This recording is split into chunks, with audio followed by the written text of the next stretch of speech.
Assalamualaikum warahmatullahi wabarakatuh. Kembali lagi bersama saya Ahmad di channel Ahmad BR. Sebelum lanjut, saya mau ngucapin minal aizin wal faizin, mohon maaf lahir dan batin teman-teman. Di konten kali ini saya akan sedikit sharing-sharing ya tentang RT RW Net. Tapi kali ini lain teman-teman. Kalau biasanya aku bikin konten itu sharing tentang RT RW Net GSM. Untuk kali ini sedikit berbeda teman-teman.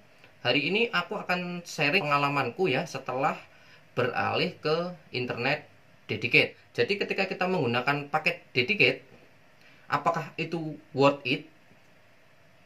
Nah, sebelum menjawab pertanyaan itu, ada beberapa poin yang di sini nanti akan aku jelasin sedikit lah teman-teman. Kemarin itu banyak sekali ya pertanyaan yang masuk ke saya, terutama bagi kalian yang sudah menggeluti dunia perwifian ataupun ya biasa kita sebut dengan RT RW Net. Banyak yang nanya, "Bang, apakah itu resmi? Bang, apakah itu bisa dijual kembali? Apakah itu aman?" Oke, jadi di video kali ini saya akan kabulin. Nah, ini kebetulan saya habis hijrah. Bukan hijrah, maksudnya aku habis ganti. Jadi sebelumnya aku pakai GSM, sekarang aku sudah ganti ke internet dedicated. Di video kali ini saya akan sedikit sharing-sharing pengalaman ya. Jadi apakah internet dedicated itu worth it untuk dijual kembali? Terus suka dukanya seperti apa? Sebelum menjawab pertanyaan itu, kita harus tahu dulu perbedaan antara paket dedicated dan paket broadband. Ya, sebenarnya apa sih perbedaan dari kedua paket tersebut? Kenapa kok berbeda? Apa sih itu internet broadband? Nah, jadi internet broadband itu adalah internet yang biasa dijual sistem up to. Biasanya itu harganya murah teman-teman. Toh di sini yang beredar itu ada Bisnet, katakanlah up to 50 Mbps itu hanya sekitar 400 ribuan. Ataupun IndiHome, itu adalah paket broadband teman-teman. Terus untuk paket broadband itu adalah paket yang up to, itu IP-nya dynamic teman-teman. Kenapa kok IP-nya dynamic? Ya karena internetnya up to. Jadi ketika bandwidth-nya yang pakai rame, ya otomatis IP-nya akan terganti mengikuti traffic yang ada di situ supaya bisa berjalan semuanya teman-teman. Yang ku tahu tentang internet broadband itu seperti itu. Dan untuk paket broadband sendiri teman-teman, itu tidak bisa untuk dijual kembali. Biasanya sasarannya hanya untuk pelanggan rumah atau end user lah, pokoknya yang digunakan pribadi. Dari situ semoga bisa dimengerti ya apa itu internet broadband. Terus apa sih internet dedicated teman-teman? Jadi kalau paketnya dedicated itu resmi bisa untuk dijual kembali teman-teman. Seperti itu. Terus perbedaan lagi yang kedua adalah IP-nya. Untuk IP-nya itu statik teman-teman, tidak dynamic.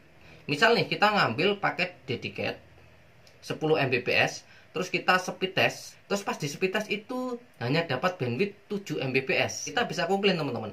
Karena untuk dedicated itu dijamin untuk kecepatannya full segitu sesuai dengan langganan kita teman-teman.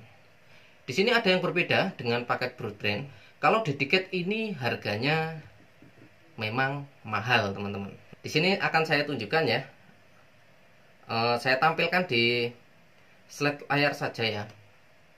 Oke ya, jadi di sini sekedar info, saya tidak di endorse. Ini hanya real kita sharing-sharing aja ya teman-teman. Ya, di sini saya menggunakan CPN. Nah, ini harga yang dedicated ya teman-teman. Kalian bisa lihat sendiri. Untuk harganya ya 5 Mbps ini 3 juta. Terus untuk 10 Mbps itu 4 juta, yang 20 Mbps 4 juta setengah. Jadi itu harganya, skema harganya seperti itu. Kalian nanti bisa baca sendiri atau nanti bisa di pause di screenshot. Di sini untuk segi harga itu sudah jauh banget teman-teman antara paket broadband dan paket dedicated teman-teman. Itu sedikit aku ngejelasin ya soal perbedaan antara paket dedicated dan paket broadband teman-teman. Jadi gini teman-teman, kebanyakan ya bukan ya ini contohnya saya sendiri ya. Jadi biasa aku kan pakai GSM. Nah, aku hanya beli extra unlimited itu aku butuh 4 ISP katakanlah. 4 ISP berarti aku butuh budget di sini katakanlah 100.000. Aku butuh dana untuk ISP per bulan itu 400.000, teman-teman. Di sini aku biasanya jual itu ya pokoknya nanti buat bayar bulanan masih untung udah. Kita nggak ada hitung-hitungan bandwidth, kita jual bandwidth 1 Mbps berapa, 2 Mbps per layangan, itu kadang kita nggak ngitung seperti itu. Atau gampangnya seperti ini, teman-teman. Contohnya di sini aku ngambil bisnet ya, teman-teman. Itu katakanlah kita ambil 50 Mbps. Di situ kita kena harga 400.000. Di sini kan kalau dihitung itu kan 1 Mbps-nya hanya kena 8.000 rupiah. Terus katakanlah aku jual ke pelanggan itu udahlah tak jual 1 Mbps-nya 25.000, nanti langganan 100.000 tak kasih 5 Mbps. Toh aku kan masih untung nih, aku masih untung 17.000. 17.000 kali 5 sudah berapa? Kebanyakan itu hitungannya seperti itu, teman-teman. Makanya biasanya itu jualnya murah, teman-teman. Kalau kita pakai hitungan seperti itu ya, dengan harga yang sudah saya tunjukkan tadi, ya tekor bos, ya gitu ya. Jadi gampangnya ngomong ya, pasti ya tekor untuk kita.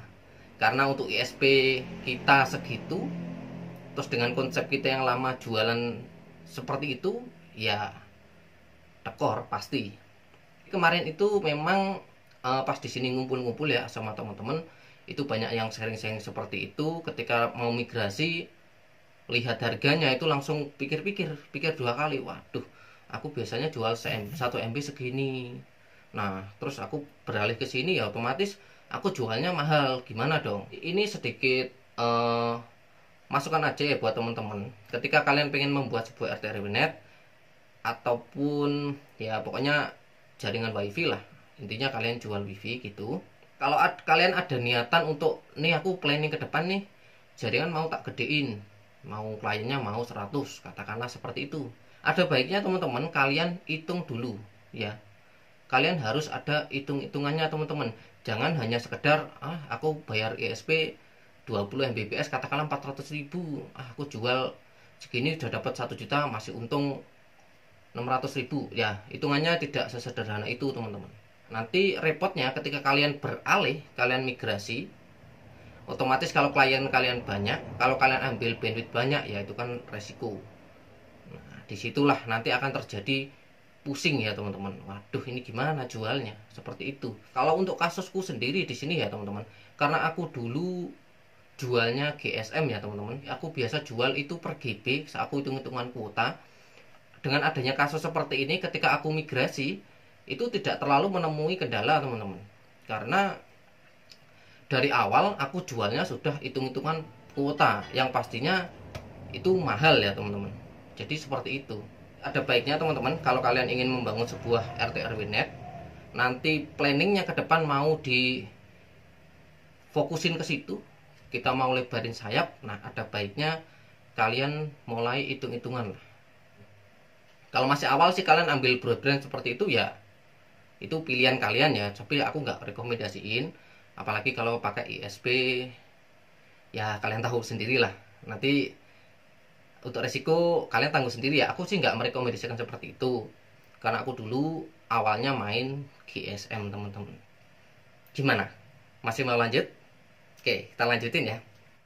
Terus gimana nih ketika kita beralih ke paket dedicated yang notabene itu lebih mahal? Gimana agar kita bisa tetap jualan lagi dan masih bisa untung, terus tentunya bisa bersaing dengan kompetitor kita yang lain? Nah, terus gimana nih kita jualnya? Jadi kebanyakan di sini ya, ini dari pengalamanku ya, tapi rata-rata yang aku lihat itu seperti itu. Ini sebenarnya hal yang lucu teman-teman. Yang lucu itu gini, kita itu paket internetnya broadband atau up to, tapi kita jual ke pelanggan itu real segitu, atau kita jualnya dedicated, kita jualnya katakanlah utuh 2 Mbps, sedangkan kita itu dapatnya bandwidth up to teman-teman. Kesalahan yang fatal itu ya ada di sinilah. Khususnya pada saat kita pakai internet broadband atau speednya up to, kita tuh harusnya jual ke pelanggan itu sistemnya up to. Nah ini enggak kebalik, jadi kita malah jual ke pelanggan itu sistemnya seperti jual paket dedicated, padahal kita bandwidthnya up to. Ketika kita sudah beralih ke dedicated, kita lihat harganya segitu. Kalau kita jualnya dedicated, ya pusing teman-teman.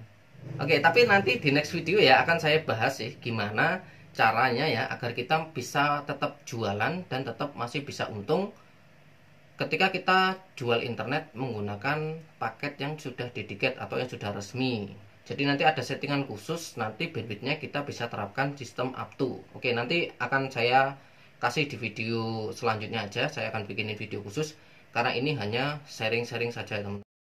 Manajemen bandwidth itu nomor satu. Terus yang kedua, kita untuk hitung-hitungan harga kita harus benar-benar ngitung teman-teman. Jadi hitungannya tidak sesederhana yang saya gambarkan tadi. Udahlah saya langganan ISP 400.000 dari RT/RW-nya kita dapat 1 juta, udah kita udah untung 600.000. Tidak sesederhana itu teman-teman. Di sini aku sedikit tunjukin aja ya. Jadi ini internet yang dedicated. Ini untuk speednya aku limit 10 Mbps. Nah ini ya ISP-nya CPN. Kita akan tes. Jadi ini untuk speednya itu 1:1. Ini HP ku jelek banget sih ini teman-teman. Nah ini ya speednya seperti ini. Nah kalian bisa lihat teman-teman. Jadi kalau kita menggunakan sistem dedicated itu ya seperti ini, lurus grafiknya teman-teman.